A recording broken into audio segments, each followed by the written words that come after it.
And they would worry that my reaction was going to go over to dad's house. And then now they're going to get punished when I'm not there, and that happened quite a bit. I would say, hey, why are you doing this? The kids don't like it when you do this. And the kids are like, why did you tell him? All that does is make it so much worse. Ugly Truth of Divorce podcast with Sam and Leah, helping you not just survive, but thrive.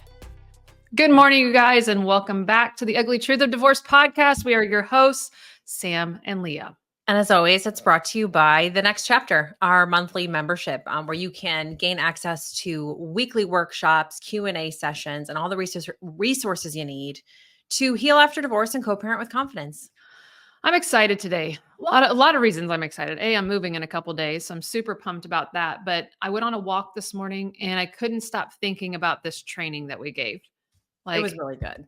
It was so good. And, I made a couple TikToks about it, and you could see in the comment section, people were like, I want to know these tips. I want to know these tips. And we shared the 15 tips inside of The Next Chapter, which again, we just said is a private Facebook group. It's a paid group. You got to pay to be a part of it. Mm-hmm. But we thought we need to at least dabble and give people a couple tips because they're just too good. Mm-hmm. It was just too good. I think everybody, when they get divorced, needs to be handed that video. Yeah. Your attorney should just be like, here you go. Go over here to The Next Chapter and hang out with Sam and Leah and learn everything you can. Yeah, that's the thing that stresses people out the most is their kids. They're worried about their kids. And so whether you're in an amicable divorce or a high conflict divorce, your goal is always to make sure that your relationship with your kids is strong, right? And so we gave lots of tips on that. And so that's what we're going to talk about today. We're going to dive into just a couple of things that you can start doing to strengthen the relationship that you have with your kids. Yeah. This morning I did my walk, and again, I was thinking about this training. And so I did a TikTok this morning, and I said, hey, if I had a do-over, because I've been co-parenting with a high conflict person for almost 2 decades, I said, here would be literally 3 tips that I would, and myself, if I had a do-over. Number 1, I would focus on my relationship with my child, which is the tips you're going to get today. Mm-hmm. I would focus on myself. Yeah. And I would be thinking about what legacy am I leaving my children? Mm-hmm. I think too many of us get focused on the 18 years and the 18 years and the 18 years. And magically when the 18 years is done, we're like, whew, done with that. And it's like, no, you're not. You should be building something the whole time in that 18 years that when it's over, your kids still want to come back. Your kids still want to, and so I use the example in the TikTok about my scavenger hunt. I know that is a core memory in my children, that they will take that on and do that later in life with their children and their families. And there will be great stories about me, whether I'm in their lives at that moment or I'm past. That will be my legacy, that I, no matter how poor we were, still found a way to make all holidays and birthdays special with the scavenger hunt. And so that will be a joyful thing that my children will talk about. So it doesn't have to be something big, grand, like you're leaving your kids millions or you're leaving them a business. I'm talking what are you going to be known for? Mm-hmm. My grandma, when I was a kid, was known for letting me stay up late, lay on the floor, eat crackers and drink 7-Up. And I got to use the phone there and talk on the phone. I remember joys at her house. So what legacy of joy are you leaving your children? So those would be the 3 things I would focus on in overall, if I was starting my divorce over. And I think too much, I focused on my ex. Yeah. And just the divorce itself, just constantly checking the emails and your attorney. And it could be really consuming. I think, you worry about your relationship with your ex, you worry about your kids' relationship with your ex. And mm-hmm. these tips are all 15 of them are all about how to worry about you and your children's relationship. Right. You and your kids. If your ex got hit by a truck tomorrow, what would happen between you and your kids? That's the relationship that's always going to be constant. And that's the relationship you have control over. You have mm-hmm. no control over your ex and your kids' relationship. None. Right. 0. So why is so much attention going that direction when you can control that relationship you have with your kids? So we're going to share 2 today, and knowing that there's 13 more you can go learn about inside our paid membership called The Next Chapter. Yeah. So what is number 1? So, and this is probably one of the most important ones. Oh, yeah. It's open communication, just encouraging open, honest conversations with your kids about their feelings and experiences during and after divorce, because a lot of times our perspective, like what we think our kids are feeling or experiencing, are Mhm. significantly different from what's actually going on with Yeah. them, right? Like how Mhm. they're perceiving the situation and what they're feeling. Right. We don't really know unless we encourage that open communication. And this is like, especially if you're in a high conflict situation Right. where maybe the other your co-parent is really manipulative or lies or just says things about you that aren't true or really Yeah. tries to guilt trip your kids and just all of that kind of shit. If you want to be the one that they feel comfortable coming to and talking to and Right. asking questions and feeling like, I know that if I come to you, I'm going to get the truth. Right. And I think what the big mistake a lot of us first single, time moms, our kid comes to us and they say something bad about the other house.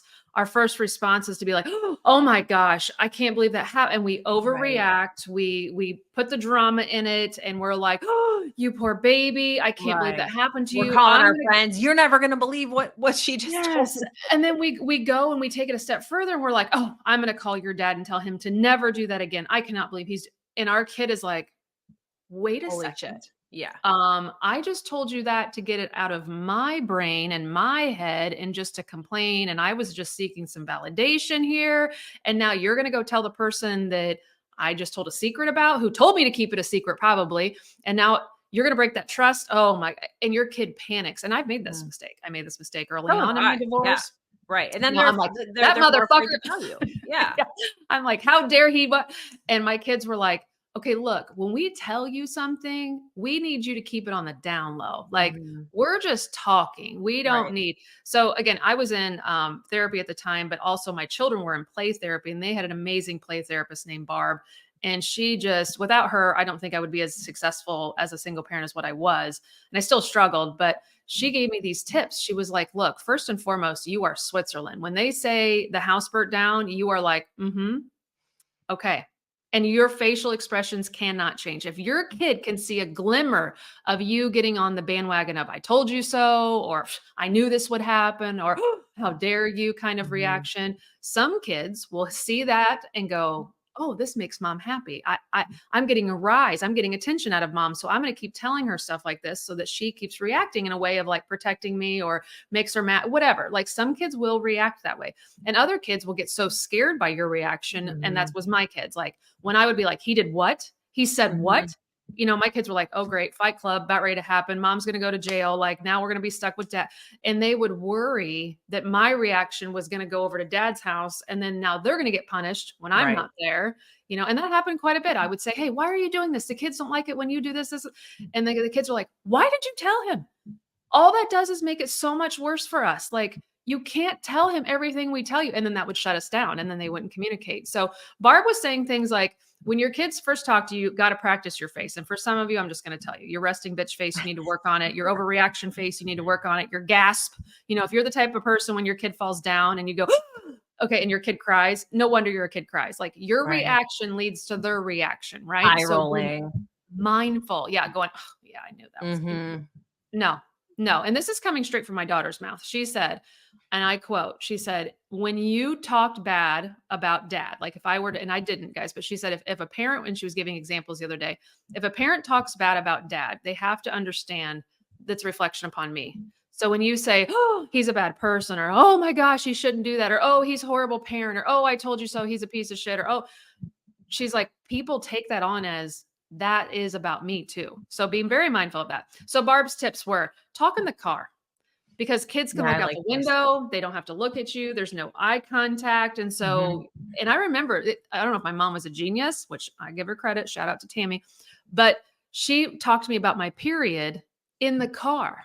And I remember thinking it Mm. was weird. We were in a pickup truck and we were in the front seat and I was looking out the window the whole way. I'm like, "Oh my God, I Right. can't believe Because we're it's talking." awkward. I'm like, "This is so awkward." She's talking about bleeding and periods, but she was telling me that in the car, and it was so much easier to absorb because I didn't have to look at her. Yeah. So hard conversations can happen in the car. You'll notice your kids will talk to you freely in the car or when you're Mhm. doing a project or something like that. One thing that Joe and I did when she was little is we had a journal that went back and forth. And so the journal was kept private. It was just between her and I, her brother. Nobody else knew about it. And it went from under pillowcase to pillowcase. And we would talk about our days, about struggles, about joys, about anything. And it started off really like pen palish. And then it got deep. You know, the more she knew she could trust the journal, the more she would dump in the journal and get her feelings out. Now, I couldn't go back in and write, oh my gosh, like, I can't believe he did that to you. It'd be like, how'd that make you feel? What can I do? Hey, tomorrow I'm going to give you a hug, and it's going to be because of this conversation that I'm reading, you know? So maybe that's something you do, you know, going on walks together, again, looking forward. We also did a thing at our house where I got very like, I didn't want the toxicity in my house when they would come and dump and talk about things. So I'd go, whoa, whoa, whoa, let's go outside or let's go in the car, because we drive around in the car. They didn't have to look at me. We could roll the windows down, and we were being over the top dramatic about it. But I'm like, let all that toxic shit out. Like we would just blow it out of the car. We'd play some music that made us feel better. So I think you got to be ready for conversation. And a lot of you might be looking for conversation. And I think you need to change the mode. Be ready for them to open up, not force them to open up. Like going to a kid and saying, how was dad's house? What's going on? You know, do you need to tell me anything? Like, what'd you do this weekend? Who was there? You're being nosy. Yeah. And if your kid wants to share, they're going to share when they feel comfortable to share. And you have to remember, high conflict parents are over there saying, and I quote, don't tell your mom. Don't tell her who is here. It's a secret what happens here. Do not speak of what we did. You know, I'm going to know if you told her. And so when you're like, hey, how'd dads go? Has anybody come over? They're going, oh, fuck. I was told to keep this a secret. Now you're asking me to share. Now I don't feel comfortable. Right. Now I have to lie to you. I have to lie to you or betray dad, which I'm going to get in trouble for. So what the fuck do I do? And that's just not a place we want to put our kids, I don't think. So I want you to just be very mindful, but the not talking about the other parent is critical. I mean, that was one thing Josie, when she came on my TikTok the other night, she totally just threw me for a loop. And she was like, I had one parent that talked nonstop shit about the other parent, and I had the other parent who didn't. And she's like, and look where I live. She's like, mom allowed me to figure him out on my own. She kept her mouth shut. My dad did not do that. And so that's not easy. It's not easy to, you have to be very patient, you know, especially if you have young kids. You have a lot of years to go until they're old enough where they can really understand what's going on and kind of realize that there's patterns to their behavior and that maybe what they say isn't always what they mean. And it takes time, and you do have to be patient and just tell yourself, you know what, they'll figure it out. Like, I don't have to be the one. I don't have to be the one to constantly try to convince them of who their parent really is. Yeah. So when they start opening up to you about their day or about love, affairs or whatever, their other parent, you got to make sure as a parent that you're listening to not fix it. Yeah. And this is one thing I struggle with Walker. So shout out to him. He said a lot of times I was unapproachable because as soon as he would dump on me, I'm going to try to fix it for him and tell him how he did it wrong and how he should have done it better.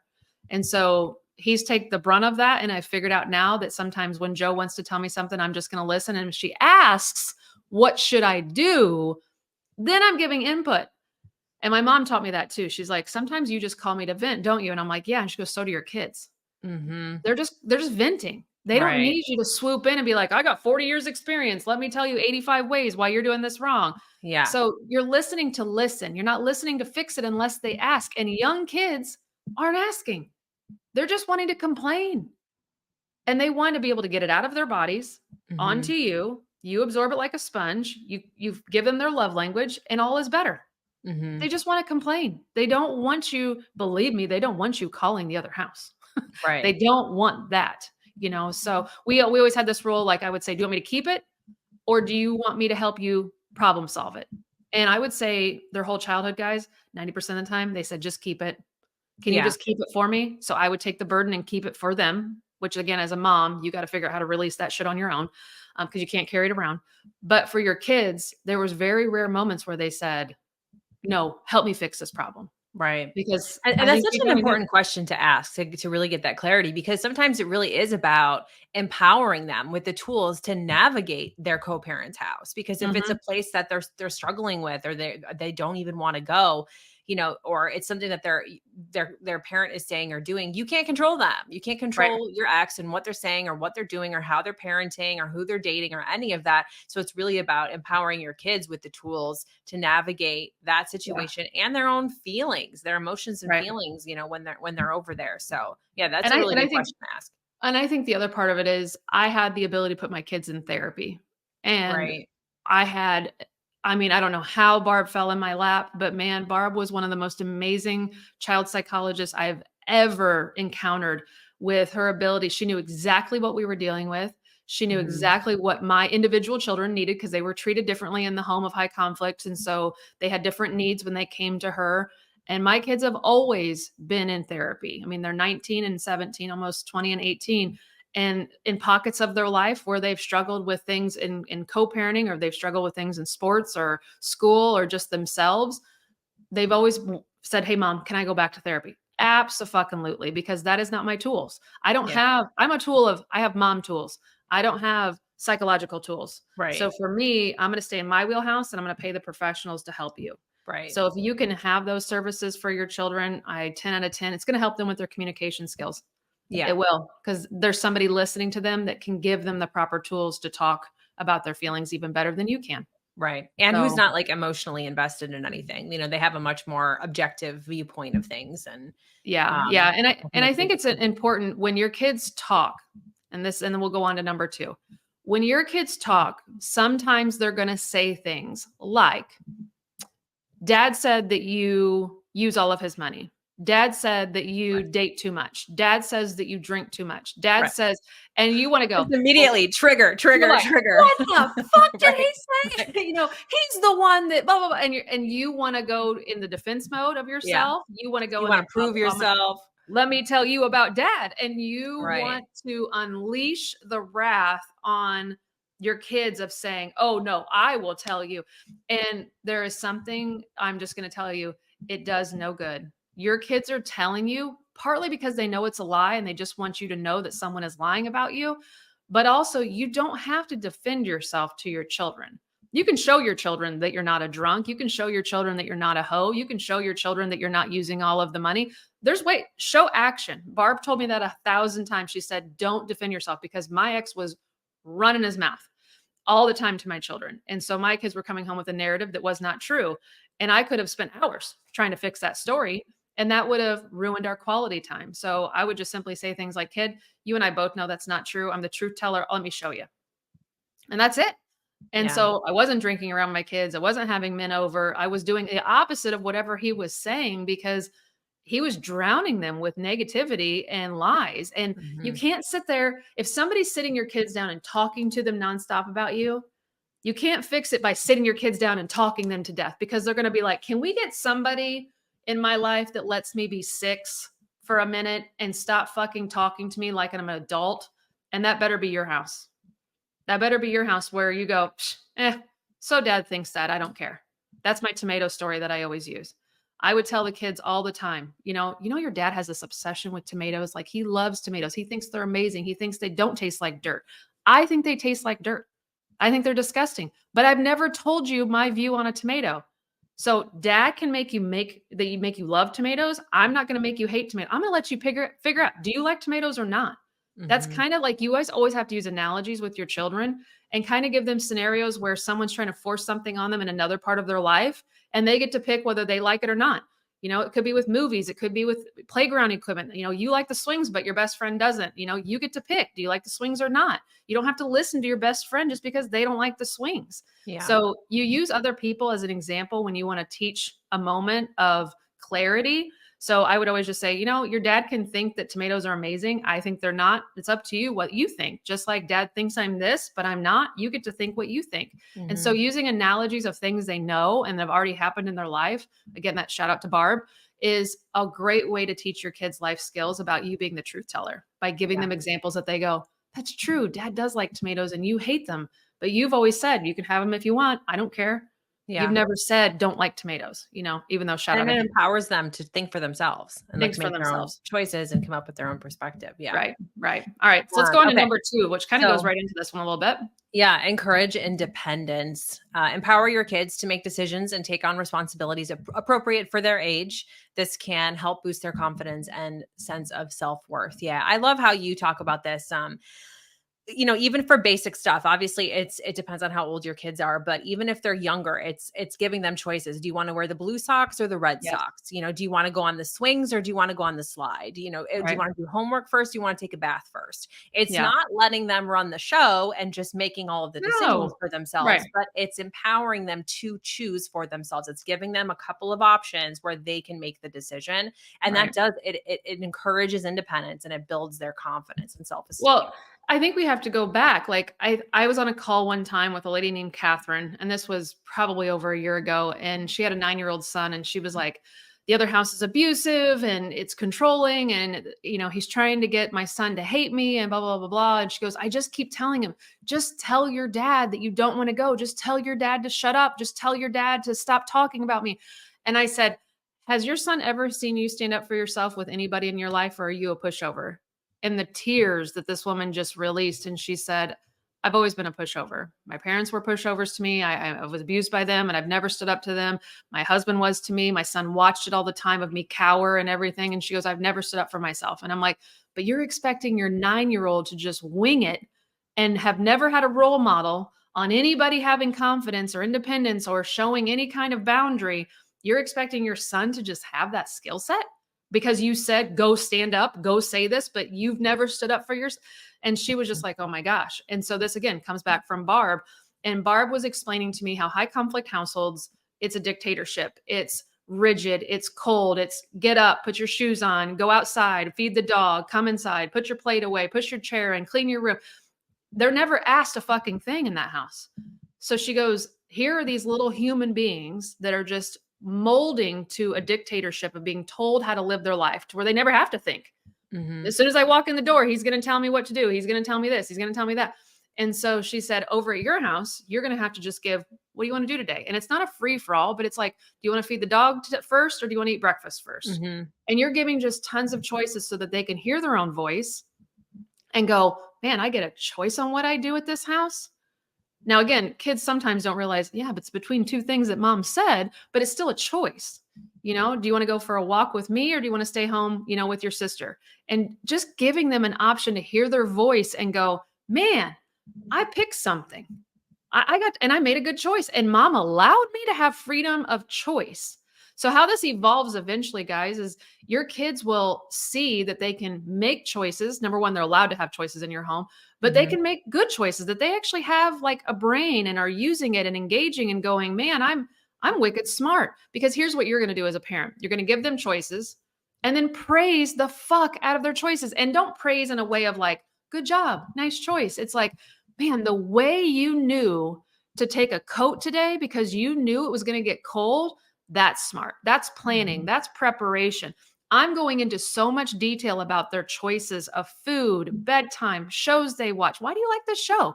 And they tell me why. Like, wow, I've never even thought that's a really good idea as to why you watch this show. And then I'm taking that and I'm calling my mom, who is their grandma, and I'm saying, hey, I need you to brag to Walker about the choices he made this week. These are the 5 choices that you need to highlight. And then my mom's calling him and saying, man, you wouldn't believe, buddy, your mom said that you're making amazing choices this week, that you're being confident, that you stepped outside of your comfort zone and you picked another colored shirt. And like, my mom knows the detail that I bragged about, because a kid that's over here in this house getting just beat down and told what to do all the time doesn't think highly of themselves because they're not giving any opportunity to feel highly about themselves. But over here, I'm allowing choices. I'm bragging about them constantly. I'm praising them. But then my mom's calling, grandma's calling to say that I'm amazing. Holy shit, how comfortable I feel, how confident I feel that I am making smart choices over here. And then eventually, guys, I'm telling you, it was the stepping stone that got my kids to finally stand up to their high conflict parent, is because I was allowing so much choice at this house and praising it. My parents were calling, grandpa was calling, everybody was like, gosh, you guys are amazing. You're amazing. You're amazing. We were building them up that they are smart enough to do it. They are smart enough to make good choices. And so eventually when things started happening at the other house and they're going, okay, I don't like the way I feel here. I think I should have the choice to say something or do something about it. I was building so much fucking confidence in them over at my house that it couldn't stop but spewing over to the other house. Mhm. It couldn't stop. I mean, for my 11-year-old son, he became so confident. Him and dad really butt heads because he didn't like that he was confident like me. Right. And Walker was finally like, dude, this is who I am. But I am like mom. I'm overly confident. Joe took a little bit longer, but now that she's there ain't nobody stopping that girl now. So, I Right. mean, Super it's about, independent. yes, it's about the choices and letting them fail without like this huge over the top. Oh, look at you. You're a fucking idiot. You picked that. What an idiot, which would happen at the other house. You have to go above and beyond of saying, okay, how can we learn from this? Not life ending. How can we learn that, okay, you picked wrong. You forgot a coat. You froze your ass off, right? So next time we'll just know better to do X, Y, and Z. We'll look at the weather. We'll ask a friend. We'll maybe grab a blanket and we'll problem solve. Teaching all of the problem, teach them how to problem solve. That's the independence. But you can't be going to your kids saying, man, I hope they just say something to their parent. I hope they tell their other parent that they don't want to go. If your kid hasn't stood up to anybody else in their life, what makes you think the worst person in their life, that's going to be the first person they go to? Right. That's like who Just they're get up. the most afraid of. Yeah. It's not. So I mean, let them reorganize their room, let them paint a wall, let it and just praise it. Let them show creativity, let them wear the funky shirt or the one side ponytail, whatever it is, like let them be independent at your house and let them figure shit out on their own, whether it's making a mess and when they did it and you're like, "Hey, let's just clean it up." Versus the over the top, "I can't believe you made a mess. I told you you shouldn't have been doing it." You got to think about the other house and how they're being talked to and what's happening to them. And know that if they don't get over the top different treatment here, you're going to be dealing with a people pleaser forever. Right. A child that just chameleons themselves to a parent to survive. And that's horrible to watch. Horrible to watch. So we hope that these 2 tips, guys, like open your eyes to a couple things. Number 1, you can't do this shit alone. You need support, which is why you need to be inside the next chapter. But the other half of that is you don't have to do this like by yourself, but your kid is wanting help. If you have a high conflict situation, your kid wants like, what's my out here? Is this my Mhm. life? And if you don't have the skill set to help them, you got to go get them therapy. But we have a lot of skills and things that we offer inside of the next chapter. A lot. I mean, the things that we have coming up, we have guest speakers coming in that are going to talk about divorce, talk about finances, talk about Mhm. health, I'm going to talk about my kids are coming in. Holy shit. Yeah, my kids are coming in this month. It's just an amazing feature to have as a single parent is to be a part of the next chapter.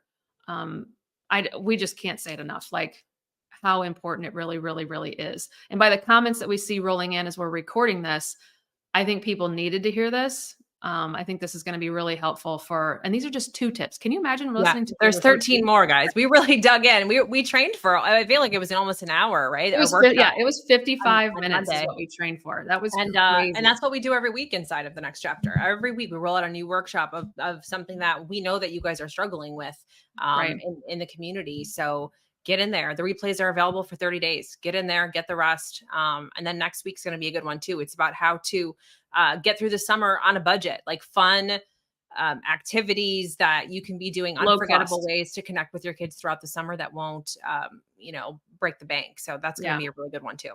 Absolutely. So, you guys, I hope you've enjoyed this episode. Please share it with somebody that you know might be struggling with a people pleasing with their ex. And they're just like, Mhm. they're too focused on the divorce or co parenting and their ex. And this is about refocusing back to your relationship with your kiddos. How can you make it lifelong, not just 18 years? And what are the things you need to be working on? Because these were only 2 and there's 13 more inside that next chapter. And we'll put the link to become a member inside the next chapter everywhere that you're watching this so that you can take advantage of that. It's, again, a great place to hang out for a month or 6 months. Either way, you're going to come out ahead for your children and for yourself.